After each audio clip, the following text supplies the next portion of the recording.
Turkish journalist who faces jail for revealing state secrets has resigned as editor of the opposition Cumhuriyet newspaper. Can Dundar said trusting the judiciary after July's failed coup would be like putting one's head under a guillotine. The government has cracked down on the media following the coup attempt. In May, Mr. Dundar was sentenced to 5 years in prison, but was freed pending an appeal. He is thought to have left the country. He and colleague were convicted over reports they published that Turkish intelligence operatives were smuggling arms to Syrian rebels. In the failed coup on July 15, rebel soldiers tried to oust President Recep Tayyip Erdogan.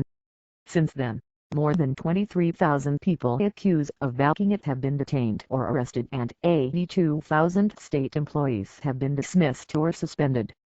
Pride and fear 1 month on from Turkey coup attempt. Turkey sentences prominent journalists in state secrets trial. Detained journalists defiant the authorities have also closed some media outlets, placed some journalists in detention and banned others from traveling abroad.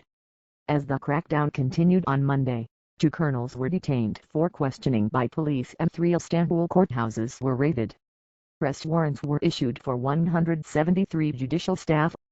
240 people died resisting the takeover, standing against fighter jets and tanks. Lawlessness. Mr. Dundar, who is thought to be in Germany, has written in Cumhuriyet that he will not surrender to the judiciary until the state of emergency is lifted.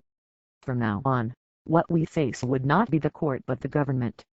No higher court would object to the lawlessness being carried out, Mr. Dundar wrote. Although he has stood down as editor-in-chief, he will continue to write columns for the paper. At their trial, Mr. Dundar and his colleague Yardım Gül were acquitted of the more serious charge of espionage, but found guilty of revealing state secrets. The case against them has been widely criticized by international observers, including Amnesty International. Both were senior Cumhuriyet editors when it reported on a shipment of arms that was intercepted at the Turkish border with Syria.